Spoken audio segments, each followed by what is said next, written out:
का सम्मान करना है और हम अपना प्रकरण न्यायालय में है।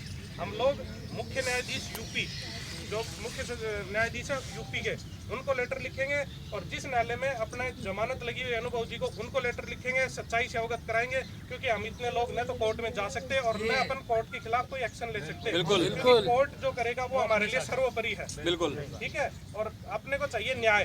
दूसरी चीज, हम एसटीएफ को और उस पुलिस इंस्पेक्टर के खिलाफ हम क्रिमिनल केस ही दर्ज करेंगे। जो पाठक एडिशनल एसपी, जो पाठक मीडिया की टीआरपी बढ़ाने के लिए खड़ा हो रखा है, उस पाठक के खिलाफ हम बिल्कुल 100% मुकदमा दर्ज कराएंगे। मेरे को तो, मैं तो आज, चलो ठीक है मोदी सरकार है, क्या हमने मोदी सरकार बनाने के लिए लठ नहीं खाए क्या? बिल्कुल। आज हम हमारे भविष्य के लिए, हम हमारे रोजगार के लिए क्या दिल्ली जाके लठ नहीं खा सकते क्या? अरे नोटबंदी नहीं झेली क्या हम लोगों ने? इतने वो हम चीजें करते आ रहे हैं, तो हम हमारे भविष्य के लिए भी जाएंगे। हम 12 लाख लोगों के लिए भी हम दिल्ली भी जाएंगे, हम यूपी भी जाएंगे, और हमें जरूरत पड़ी तो हम भूखा भी रह सकते हैं हमारे, क्योंकि लगभग हम तो सिटी के ही हैं। बिल्कुल, चर्बी बढ़ गई, चर्बी तो कम होगी।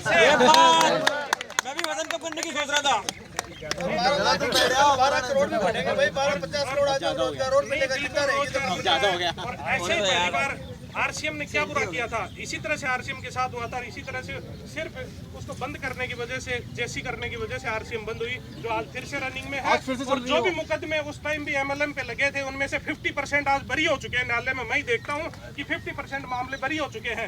जब मामले बरी होने थे तो फिर उन लोगों को सजा किस बात की, उन लोगों को जेल में क्यों रखा गया?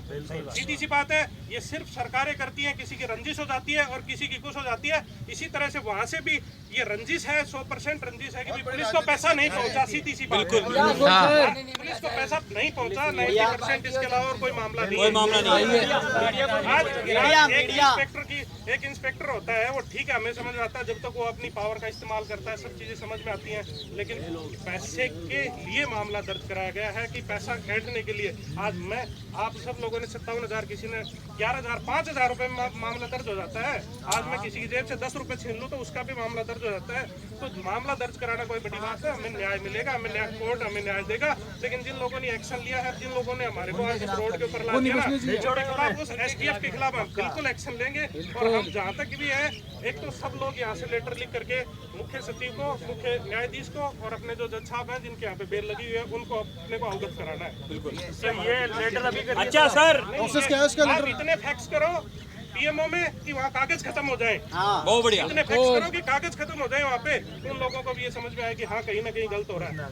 सोशल मीडिया के थ्रू नहीं कर सकते। अच्छा सर, एक चीज पूछनी थी मुझे, सर एक चीज पूछनी थी, ये कस्टडी कह रहे हैं तो क्या जरा समझाओगे क्या होता है ये? कस्टडी का मैं बता देता हूँ। हाँ। सब लोग है ना, देखो सुनो,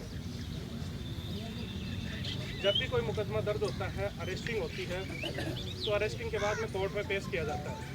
ठीक है, अगर एसटीएफ सही होती तो कम से कम 2-3 दिन का पीसी रिमांड तो लेती।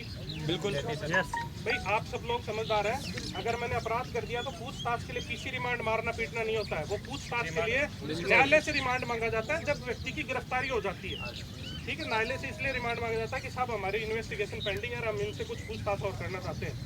उनको सुबह 6 बजे गिरफ्तार किया, शाम को 3 बजे कोर्ट में पेश किया और जेसी भेज दिया। रिमांड क्यों नहीं मांगा? अगर एसटीएफ एक दिन में जांच कर ली, अगर एक दिन में इतनी जबरदस्त जांच करने वाला कोई अधिकारी है, तो फिर इसका मतलब वो फेक है, उसकी जांच में गलत है। अगर 4 घंटे में कोई किसी चीज का कंक्लूजन निकाल देना तो फिर हमारे न्यायालय की जरूरत ही कहाँ गई? ठीक है, तो सीधी सी बात ये है कि फिर क्या होता है कि जब वहाँ से कोर्ट ने आदेश किया होगा 14 दिन की न्यायिक अभिरक्षा भेजने का, तो 2 तारीख की अरेस्टिंग है, तो 14 दिन होते हैं 16 तारीख को।